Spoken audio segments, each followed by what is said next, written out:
Ya, sekali lagi shalom semuanya. Haleluya. Ya, kalau di Manado kalau dibilang shalom disambutnya dengan damai di hati. Ya, karena damai sejahtera Tuhan itu keluar dari hati kita, saudara. Amin, puji Tuhan. Pagi hari ini saya ingin membagikan satu berkat buat kita bersama-sama dan saya percaya anugerah dan kasih Tuhan menyertai kita. Berapa banyak dari saudara masih ingat khotbah minggu lalu? Tentang apa? Tentang pemulihan sudah pasti. Tentang siapa? Ada satu nama yang kita sebut di sana, saudara. Siapa? Siapa? Kok lupa sih? Siapa nama anaknya Abraham? Ishak ya. Ya saudara, Ishak. Ya saudara, kita sudah belajar dari Ishak. Nah, dalam kondisi Ishak yang kita pelajari minggu lalu berbicara tentang faktor alam sehingga terjadi kelaparan. Faktor alam sehingga terjadi sesuatu yang mungkin semua orang tidak mengharapkan termasuk Ishak. Ya, jadi ketika kita mengharapkan pemulihan dari Tuhan, ya apa yang kita bisa harapkan dari Tuhan? Yaitu pemulihan kasih karunia-Nya yang luar biasa. Oke. Jadi apa yang kita akan pelajari hari ini saya berikan judul setetes minyak. Sama-sama katakan, bagi ibu-ibu yang namanya minyak itu penting. Untuk apa? Untuk masak gitu saudara. Nah minggu lalu kita belajar tentang kondisi. Kadang kita melihat apa yang terjadi di sekitar kita, ya katakanlah kita mengalami kekurangan, kalau ekstrimnya yang Ishak alami, kelaparan di tanah Gerar. Gerar artinya tempat sementara.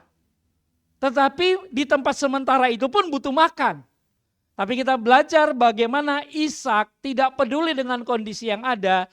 Dia mendapat pewahyuan dari Tuhan, dia mendapat firman dari Tuhan untuk tetap tinggal di tanah Gerar itu. Dan dia melakukan apa saudara? Apa? Masih ingat?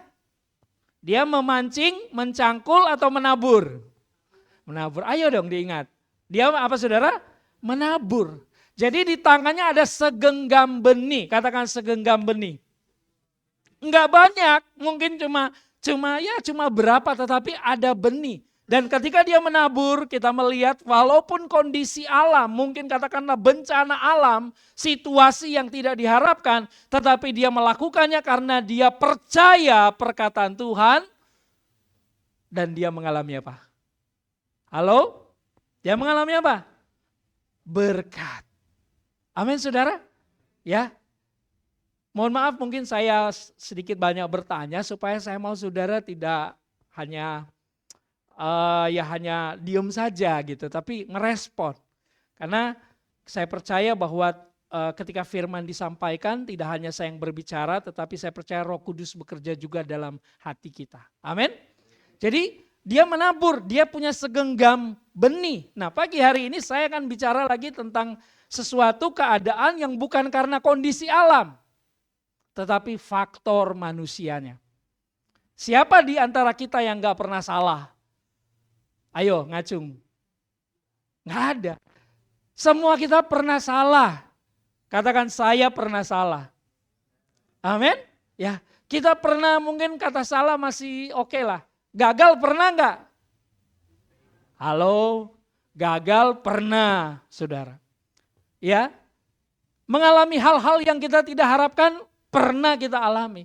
Dan setelah semuanya kita alami itu kita baru sadar ternyata itu kesalahan kita. Bukan karena Tuhan tidak baik, tetapi seringkali karena kelalaian kita sendiri. Bisa kan? Bisa enggak? Bisa. Kita harus akui manusia nggak ada yang sempurna, termasuk saya, mau pendeta, mau pastor, mau presiden, mau siapapun dia, pemimpin atau orang hebat, pasti pernah salah. Jadi kalau kita melihat di sini, minggu lalu saya sudah bicara tentang faktor kondisi alam. Nah sekarang kita bicara tentang faktor kondisi manusia itu sendiri. Tentu kita sepakat dan kita sudah sama-sama katakan bahwa kita bisa salah, kita pernah gagal, dan lain sebagainya. Dan pagi hari ini kita akan melihat bagaimana Tuhan bekerja dengan luar biasa. 2 Raja-Raja pasal 4 kita lihat. Ayat yang pertama sampai ayat yang ke-7. Ya, saya sudah taruh di sini, mudah-mudahan saudara bisa baca. Ya, dikatakan demikian, salah seorang dari istri-istri para nabi mengadukan halnya kepada Elisa. Sambil berseru, hambamu suamiku sudah apa saudara? Sudah mati. Dan engkau ini tahu bahwa hambamu itu takut akan Tuhan. Tetapi sekarang penagih hutang sudah datang untuk mengambil kedua orang anakku menjadi budaknya. Saudara, kita lanjut dulu, nanti kita bahas satu persatu ayat ini. Jawab Elisa kepadanya, ayat yang kedua. Mari ikut membaca supaya saudara tidak lost fokus ya. 2, 3. Jawab Elisa kepadanya, apakah yang dapat kuperbuat bagimu? Beritahukanlah kepadaku apa-apa yang kau punya di rumah. Berkatalah perempuan itu, hambamu ini tidak punya sesuatu apapun di rumah kecuali sebuah buli-buli berisi minyak. Lanjut. Ayat 3 dan 4. Lalu berkatalah Elisa, pergilah, mintalah bejana-bejana dari luar, daripada segala tetanggamu, bejana-bejana kosong, tetapi jangan terlalu sedikit. Kemudian masuklah, tutuplah pintu sesudah engkau dan anak-anakmu masuk, lalu tuanglah minyak itu ke dalam segala bejana, mana yang penuh angkatlah. Amin. Saudara, cerita ini bukan dongeng, ini benar true story terjadi di zaman raja-raja. Di sana ada nabi bernama Elisa. Elisa artinya Tuhan keselamatanku. Eli, ya bahasa Ibraninya kalau ada kata Eli itu artinya Tuhan. Jadi God is my salvation. Itulah arti daripada Elisa. Tapi kita akan melihat bagaimana kondisi konteks yang terjadi. Alkitab berkata di dalam ayat yang pertama tadi ada istri-istri para nabi. Berarti ini orang-orang yang kenal Tuhan. Bukan orang-orang yang tidak kenal Tuhan. Dengan kata lain, kehidupan kalau hari ini ya orang Kristen saudara. Orang yang percaya Tuhan. Namun ada masalah yang dialami, dikatakan di sini suaminya sudah mati. Jadi dia sebagai seorang janda. Yang namanya janda ya di dalam konteks Alkitab ini berarti dia dalam keadaan yang ya sendiri, walaupun dia punya anak-anak, tetapi anak-anaknya ini juga dalam kondisi yang terancam. Kenapa? Tadi saya katakan ada situasi manusianya di sana, ada kondisi manusianya di sana. Di situ ada dikatakan dia mengalami terlilit hutang, saudara. Ya 2 minggu lalu kita mendengar seorang pembicara di tempat ini, saya undang Pastor Okta yang menyampaikan bahwa semua orang tuh berhutang. Kita semua juga mungkin punya utang gitu. Ya, kadang-kadang masalah-masalah seperti ini banyak kita alami dalam kehidupan kita. Nah, saya katakan kenapa ini adalah kondisi manusianya, karena sudah pasti ada hal yang mungkin dilakukan sebelumnya yang tidak tepat. Mungkin juga kita menghadapi hal-hal yang sama. Hari ini kita mengalami terlilit hutang dan lain sebagainya, itu karena ada kondisi-kondisi sebelumnya yang mungkin kita salah perhitungan dan sebagainya. Sehingga saat ini kita dalam keadaan, waduh ini terdesak. Dan akhirnya mengalami satu kondisi yang tidak diharapkan. Dan wanita ini, janda ini dikatakan hambamu suamiku, yaitu suaminya itu sudah meninggal. Jadi ada keadaan di mana dia merasa dia sendiri menghadapi desakan-desakan itu. Tetapi yang luar biasa kita mau pelajari pagi hari ini, sekalipun ada kesalahan, ada pilihan atau keputusan yang tidak tepat yang pernah dibuat oleh suaminya sehingga ada hutang, sehingga ada keadaan-keadaan yang mengancam jiwa mereka, karena di sini dikatakan penagih hutang sudah datang dan anak kami atau anakku yang 2 orang ini siap untuk dijadikan budak. Jadi ini ancaman. Berarti ini sesuatu yang negatif, sesuatu yang tidak baik, ending yang tidak enak dalam kehidupan daripada seorang janda ini. Tetapi Puji syukur kepada Tuhan kita boleh belajar di sini. Jadi ketika kita mau melihat bagaimana pemulihan terjadi, apapun kondisi kita, apapun keadaan kita, mungkin kita pernah salah jalan, mungkin kita pernah salah keputusan dan sebagainya, tetapi seperti yang dinyanyikan oleh saudara kita Sandi tadi, datang kepada Tuhan itu adalah solusi yang paling tepat. Amin. Apa yang dilakukan oleh wanita ini? Karena kita berbicara tentang pemulihan dan tuaian, ya saya mau berbicara pagi hari ini tentang bagaimana dalam keadaan di mana tidak ada jalan, selalu Tuhan punya cara. Sekalipun itu kesalahan manusia. Kalau Ishak kan gak ada salah apa-apa di dalam cerita minggu yang lalu. Saudara ingat? Dia gak ada apa-apa. Justru dia tidak ada kondisi di mana dia salah dalam artian walaupun di dalam perjalanan prosesnya dia sempat berbohong. Tetapi dia berada di tanah Gerar bukan salahnya dia. Tetapi ini wanita ini, janda ini mengalami satu tekanan, desakan. Anaknya terancam akan jadi budak. Itu sesuatu yang tidak baik. Secara manusia mungkin ya udah dia menyerah, udahlah apa yang terjadi terjadilah. Tetapi puji syukur kita belajar pada pagi hari ini. Apa yang dapat kita pelajari? Yang pertama, keterbukaan adalah awal dari pemulihan. Amin. Janda ini memang punya masalah, dia berhutang dan sedang terancam kehilangan anak-anaknya. Saya tidak tahu apa yang mungkin sedang mengancam pekerjaan kita, usaha kita, ya, keluarga kita, anak-anak kita dan sebagainya. Dan ingat, iblis selalu berupaya untuk menghancurkan hidup kita. Sadar nggak sadar, ya kita minta atau kita nggak minta, iblis dikatakan selalu menunggu waktu yang tepat. Dia selalu seperti singa yang mengaum-ngaum mencari apa? Mangsa.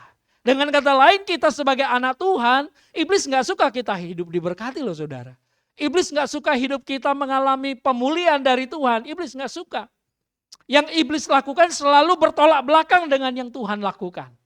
Ini prinsip, ini yang penting saudara tahu dulu. Jadi ketika janda ini mengalami masalah, hutang dan sebagainya, tekanan, ancaman, ini adalah tempat injaknya si iblis untuk mengintimidasi wanita ini. Wanita juga menggambarkan gereja. Gereja Tuhan disebut mempelai wanita. Kita mungkin di posisi yang sama, walaupun cara yang berbeda, kondisi yang berbeda, masalah yang berbeda, tetapi intinya iblis selalu datang mengintimidasi, menipu kita dan mau menghancurkan kita. Sama seperti janda ini, dia diancam kalau tidak anak-anaknya akan dijadikan budak. Tapi puji Tuhan, keterbukaan atau apa yang dilakukan oleh wanita ini, dia datang. Katakan dia datang. Yang paling penting dulu, datang aja dulu sama Tuhan. Dia datang kepada Tuhan yaitu melalui Nabi Elisa. Elisa artinya God is my salvation. Tuhan adalah keselamatanku. Saudara, saya mau sadarkan kita untuk memahami kata God is my salvation ini bukan cuma sekedar kita mengklaim Yesus juru selamat, tetapi kita enggak memaknai bahwa arti juru selamat itu sesungguhnya tidak hanya membawa kita masuk sorga, tetapi sesungguhnya juru selamat artinya dia adalah juru selamat dalam segala aspek hidup kita. Amin. Percayalah hal itu. Saudara naik kendaraan, saudara bawa mobil, bawa motor dan sebagainya. Saudara bisa pulang kembali di rumah dengan selamat. Itu karena ada perlindungan dari Sang Juru Selamat. Amin saudara. Sekalipun mungkin kita menghadapi masalah persoalan di perjalanan itu. Tapi kalau kita boleh ada hari ini, kita berkata Tuhanku adalah keselamatanku. Wanita ini datang kepada Elisa dan dia mengadu. Dia berseru, dia merendahkan hatinya, dia nggak ada gengsi-gengsinya. Kadang-kadang yang mungkin membuat kita tidak mengalami pemulihan karena kita gengsi. Ya, gengsi nanti merasa bahwa aduh nanti orang apa kata orang. Saya dulu seperti ini, sekarang sudah seperti ini dan saya malu dilihat orang. Saudara, untuk datang kepada Tuhan buang semua gengsi kita. Amin saudara. Karena Tuhan lebih tahu isi hati kita. Tuhan lebih mengerti daripada orang lain. Kalau orang lain mungkin bisa melihat kita dan orang itu mungkin mencibir kita. Tetapi di dalam Kristus dia selalu menanti kita. Dia selalu menunggu kita. Amin. Dan yang dia butuhkan adalah keterbukaan. Open aja. Terbuka aja sama Tuhan. Gak ada yang perlu kita tutup-tutupi. Toh dia juga tahu semuanya. Dan wanita ini berkata, engkau tahu aku sedang dalam masalah ini. Suamiku sudah mati dan aku berhutang. Dan anak-anakku diancam. Dan dia datang kepada alamat yang tepat, yaitu Tuhan. Melalui Nabi Elisa. Mazmur 22 ayat 26 berkata, orang yang rendah hati akan makan dan kenyang. Orang yang mencari Tuhan akan memuji-muji dia. Biarlah hatimu hidup untuk selamanya. Orang yang rendah hati. Rendah hati memang memposisikan kita untuk tidak membanggakan apapun. Rendah hati memposisikan kita untuk melihat bahwa hidup kita ini tidak ada apa-apa tanpa Tuhan. Amin. Ini yang dilakukan oleh sang janda ini. Dan dikatakan di dalam Roma 10 ayat 13, sebab barang siapa yang berseru kepada nama Tuhan akan diselamatkan. Tadi kita sudah baca orang-orang yang rendah hati akan makan kenyang. Dan barang siapa yang berseru kepada nama Tuhan akan diselamatkan. Pertanyaannya, apakah saudara berseru kepada Tuhan atau berseru kepada manusia saja? Pagi hari ini mungkin ini sepertinya sederhana, tetapi kalau firman Tuhan datang dan mengingatkan kita, barang siapa berseru kepada nama Tuhan akan diselamatkan. Ini janji Tuhan. Tuhan yang mana? Tuhan yang kita percaya di dalam Yesus Kristus. Amin. Yang kedua, ketika wanita ini datang, ada dua pertanyaan saudara yang disampaikan oleh Nabi Elisa mewakili Tuhan di sini. Ada berkat di balik pertanyaan. Seringkali mungkin kita datang sama Tuhan terus kita merasa kok Tuhan gak langsung menjawab. Kok seperti ada harus begini. Tapi izinkan Tuhan yang memproses di dalam setiap kehidupan kita. Dan pertanyaan dari Elisa ini menarik. Yang pertama dia bertanya begini. Apa yang dapat kuperbuat bagimu? Ini pertanyaan berkat saudara. Amin. Bagaimana tidak? Kalau saudara dalam keadaan yang terjepit, terus saudara datang kepada seorang dan seorang itu berkata, apa ya yang saya bisa bantu buat kamu? Kira-kira saudara senang mendengar gak bahasa itu? Pasti senang, wah ini kesempatan. Dan inilah yang saya mau katakan, pertanyaan pertama ini adalah sesungguhnya pernyataan kesediaan Tuhan. Kalau ada orang mau berkata begitu kepada saudara, berarti orang itu bersedia. Amin. Enggak banyak orang yang mau bersedia. Misalnya saudara datang kepada seorang, aduh maaf ya saya lagi sibuk, aduh maaf saya gak bisa bantu, aduh maaf saya banyak urusan, aduh itu bukan bagian saya. Mungkin kita pernah mendengar jawaban seperti itu dari orang-orang ketika kita datang meminta bantuan. Tetapi yang luar biasa kalau kita datang di dalam nama Tuhan Yesus. Kita punya Tuhan, katakan saya punya Tuhan. Dan ini pertanyaan menarik, apa yang dapat kuperbuat bagimu? Haleluya. Saudara imajinasikan setiap kali saudara datang kepada Tuhan, saudara dengar perkataan ini. Apa yang Tuhan bisa lakukan dalam hidup kita? Karena ini adalah pernyataan kesediaan. Kalau orang bersedia, luar biasa saudara. Saudara juga bersedia melakukan apapun, melayani Tuhan, itu sesuatu yang luar biasa. Dan yang kedua, pertanyaan yang diajukan lagi oleh Elisa, beritahukanlah apa yang kau punya di rumah, apa saja. Ini sebenarnya menjadi pernyataan jaminan Tuhan. Amin saudara. Ada pernyataan jaminan Tuhan. Apa yang kamu punya semuanya yang ada di rumah. Apa yang kau miliki. Dengan kata lain bahwa apa yang dia miliki ada sesuatu yang lebih besar yang Tuhan bisa lakukan bahkan melebihi apa yang dia miliki. Katakan amin. Amin. Sehingga kita melihat ketika Tuhan bertanya, di sini kita ingat juga dua pertanyaan di dalam Alkitab ketika seorang yang mengalami masalah sakit, saudara nggak bisa jalan. Dan ketika dia bertemu Yesus, ini saya ambil dari Matius 20 ayat 32 berkata, lalu Yesus berhenti dan memanggil orang-orang yang sakit itu. Dia berkata, apa yang kamu kehendaki supaya aku perbuat bagimu? Pertanyaan Elisa dan pertanyaan Yesus ini memiliki karakter yang sama atau katakanlah kalimat yang sama, yaitu kerelaan, kesediaan untuk menolong kita. Saudara jangan pernah underestimate atau jangan pernah berpikir Tuhan kayaknya hanya menolong orang-orang tertentu saja, tidak. Justru Tuhan yang datang dan berkata, apa yang kamu kehendaki? Apa yang kamu butuhkan yang dapat aku perbuat supaya aku perbuat bagimu? Amin saudara. Tuhan juga pernah berfirman kepada Musa dalam Keluaran 4 ayat yang kedua. Tuhan berfirman kepadanya, apakah yang ada di tanganmu? Tuhan tanya, kamu punya apa? Dan Musa berkata, cuma punya tongkat. Tetapi melalui tongkat itulah Tuhan memakai Musa untuk memperlihatkan kuasa dari Tuhan yang luar biasa kepada Raja Firaun.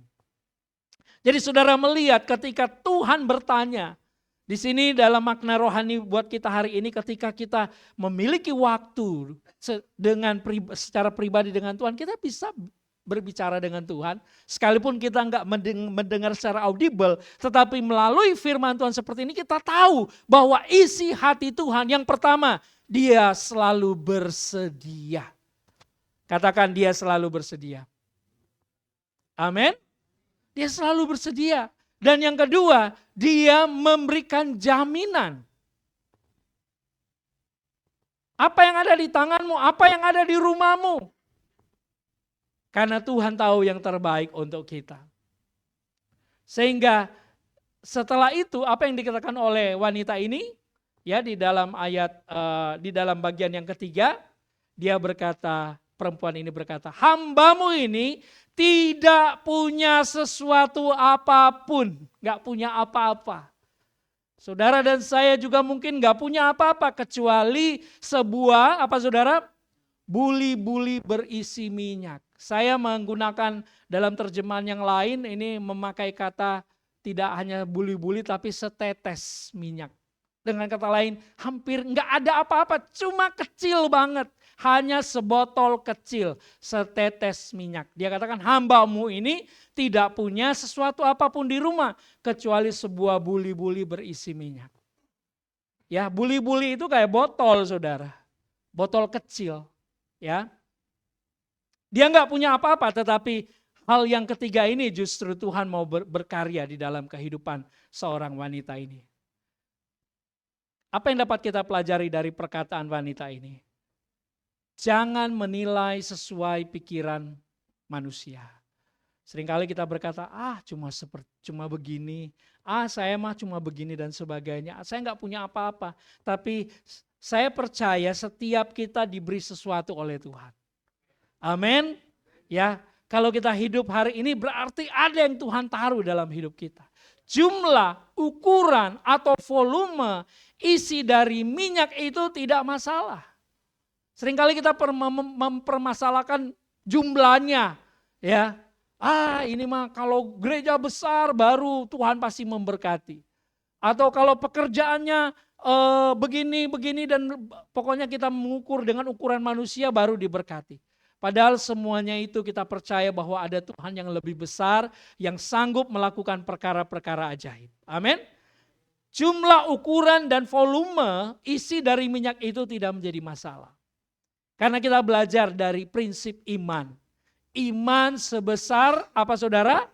Biji sesawi dapat menjadi pohon yang sangat besar ketika ia ditaburkan ke tanah. Wanita ini belum melihat kelimpahan dalam hidupnya, tetapi dia mau membuka diri. Dia bilang cuman ada buli-buli, itu pun sedikit. Sebuah buli-buli isinya minyak dan itu yang mungkin kepunyaannya yang terakhir, miliknya yang terakhir yang selama ini dia simpan. Tapi sebelum itu terjadi, bagian yang keempat saudara, Elisa berkata, mintalah Katakan bersama-sama, mintalah. Meminta apa saudara? Bejana-bejana. Ya, meminta bejana. Pergilah. Lalu berkatalah Elisa, pergilah, mintalah bejana-bejana dari luar, daripada segala tetanggamu, bejana-bejana kosong, tetapi jangan terlalu sedikit. Di dalam Yesus Kristus Tuhan mau kita memiliki iman yang besar. Walaupun benihnya kecil, tetapi kita memiliki iman yang besar di dalam Tuhan. Percaya kita mungkin orang melihat itu nggak ada apa-apanya. Tapi karena kita yakin, keyakinan kita itulah yang menjadikan sesuatu yang luar biasa. Nah dari disuruh meminta, pergi mencari bejana-bejana. Saudara bayangkan hal ini. Dia punya satu buli-buli kecil dan Elisa bilang pergi cari buli-buli lagi. Enggak, disuruh cari apa? Bejana. Buli-buli kecil, kalau bejana itu besar. Secara manusia mungkin, wah nggak masuk akal ini. Seperti ini. Kalau saya mau melakukan seperti ini di dalam Tuhan kayaknya nggak masuk akal. Ya, tetapi saudara lihat. Tuhan tetap menyuruh melalui Nabi Elisa untuk dia mencari bejana. Jelas buli-buli dan bejana dua benda yang sangat berbeda ukurannya. Ya. Apa yang Tuhan mau ajarkan kepada kita? Jangan batasi cara Allah bekerja. Amin saudara. Jangan batasi cara Allah bekerja. Seringkali tidak sejalan dengan pikiran saya, pikiran saudara. Kita mungkin punya rencana untuk 2026 ya paling tidak segini-ginilah. Oke gak apa-apa rencana kita, tetapi ketika kita mendengar firman Tuhan, kita imani bahwa sesuatu yang besar kita juga gak tahu modelnya kayak apa sih. Janda ini juga gak tahu seperti apa nanti apa yang terjadi. Cuma bagian yang dikerjakannya dia percaya. Amin saudara. Dan dia pergi dan dia mulai mencari bejana-bejana. Dia mulai meminta bejana-bejana. Apa sih makna bejana ini dalam kehidupan kita? Sesungguhnya bejana-bejana itu sudah ada. Tuhan sudah sediakan. Buktinya dia dapat beberapa bejana. Dia nggak susah payah untuk mencarinya. Dengan kata lain bejana itu ada di dalam hidup kita. Ada hal-hal yang Tuhan sudah berikan dalam hidup kita yang mungkin selama ini kita belum isi atau kita belum lihat Tuhan bekerja. Ada talenta yang Tuhan berikan. Ada hal-hal yang selama ini yang sesungguhnya Tuhan siapkan untuk kita, tetapi kita takut untuk melangkah. Aduh nanti kalau saya lakukan ini gimana? Saya kembali kepada yang minggu lalu tentang menabur saudara. Wah kalau saya mau menabur, saya mau memberkati orang, memberkati pelayanan gereja. Atau kalau saya mau maafkan orang lain, atau saya mau mengampuni orang lain, bagaimana nanti?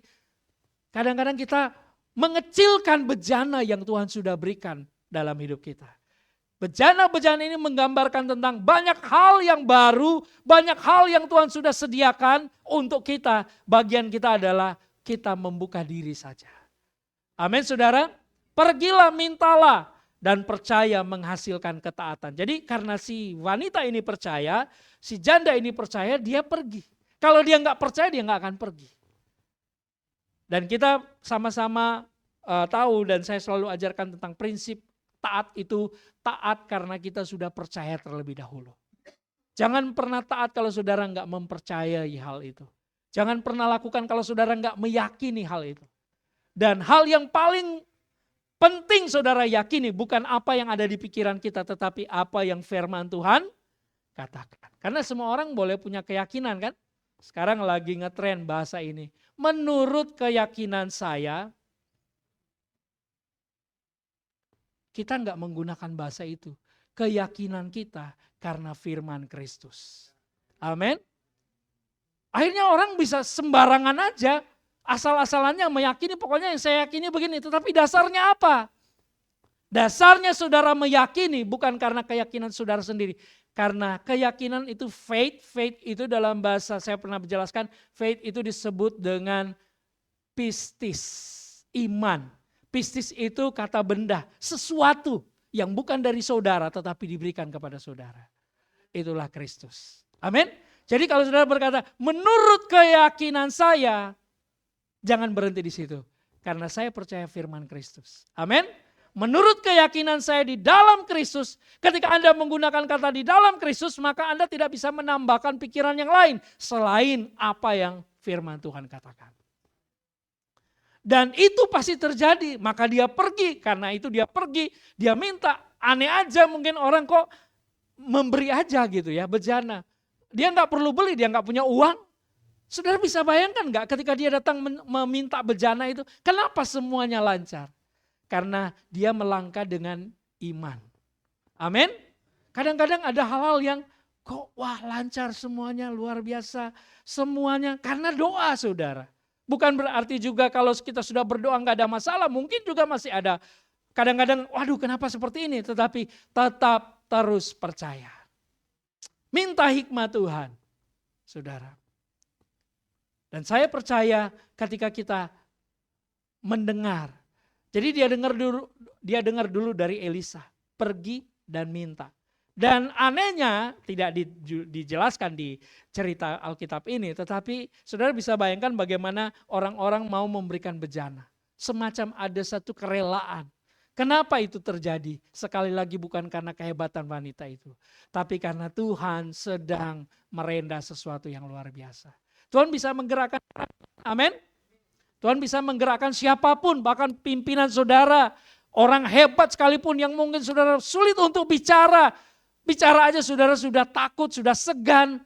Gimana mau menyampaikan petisi atau menyampaikan satu permohonan. Tetapi saya yakin Tuhan bisa mengubah hati orang. Tuhan bisa menggerakkan hati orang untuk melakukan sesuatu apa yang dia kehendaki saudara. Bukan yang kita kehendaki. Jadi mintalah, dikatakan bejana-bejana kosong. Ya, jangan batasi. Tuhan bisa bekerja lebih dari apa yang kita pikirkan. Haleluya. Dan yang kelima, dikatakan kemudian ayat 4, masuklah, tutuplah pintu sesudah engkau dan anak-anakmu masuk. Dan tuanglah minyak itu ke dalam segala bejana. Mana yang penuh, angkatlah. Yang kelima ini saudara berbicara tentang bagaimana kita melihat di sini ada satu tindakan iman. Tuanglah. Jadi ketika kita yakin Tuhan sudah memberikan apa yang baik dalam hidup kita, jangan ditahan. Kata tuanglah di sini menggunakan bahasa Ibrani disebut yatsah. Yatsah ini artinya curahkan. Katakan curahkan. Keluarkan, alirkan, lepaskan, jangan tahan-tahan. Apa maksudnya ini dalam hidup kita? Ketika kita mau bersama-sama dituntun, dipimpin oleh Tuhan. Ada saat-saat di mana Tuhan mengatakan, ayo lakukan dengan iman. Jangan ragu, jangan bimbang, kita lakukan. Kalau kita mau menabur, kita menabur. Kalau kita mau memberkati orang lain, kita memberkati orang lain. Kalau kita melayani, kita melayani.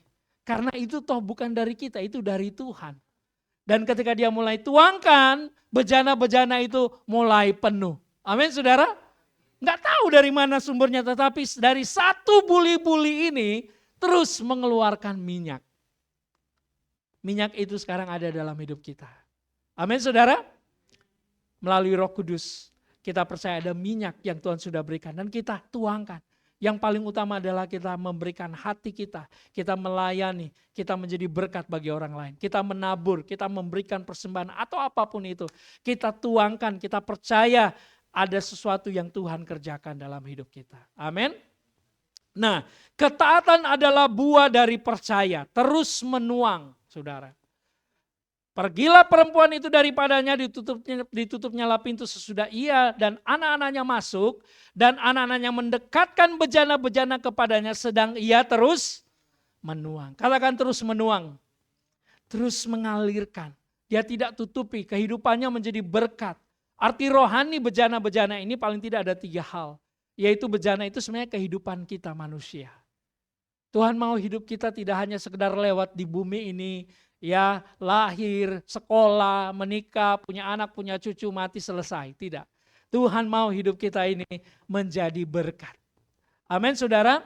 Ya, kehidupan manusia. Dan yang kedua, bejana ini bicara tentang tujuan. Katakan tujuan. Jadi setiap bejana ini Tuhan punya tujuan. Kalau hari ini saudara ada di sebuah gereja, ada di sebuah perusahaan, di sebuah tempat kerja, di dalam satu keluarga, Tuhan pasti punya tujuan. Ini seperti gambaran bejana-bejana, ya bejana keluarga Anda, bejana pekerjaan Anda dan sebagainya. Percaya Tuhan akan penuhkan itu dengan kasih karunia-Nya. Amin. Tuhan penuhkan itu dengan iman, kita tuangkan terus. Dengan kata lain kita membuka diri, kita membuka hati, datang kepada Tuhan. Dan Tuhan melakukan banyak hal di luar kemampuan kita. Kita bisa melakukan hal-hal yang sederhana tetapi menjadi berkat bagi orang lain. Ada tujuan. Hari ini kalau saudara hidup, saudara bertanya, Tuhan tujuan hidup saya apa sih? Tujuan hidup saudara pasti yang terbaik dari Tuhan. Kalau apapun profesi kita, mungkin prajurit, mungkin seorang direktur, mungkin seorang pegawai, mungkin seorang driver, mungkin seorang apapun, termasuk saya seorang pastor atau apapun.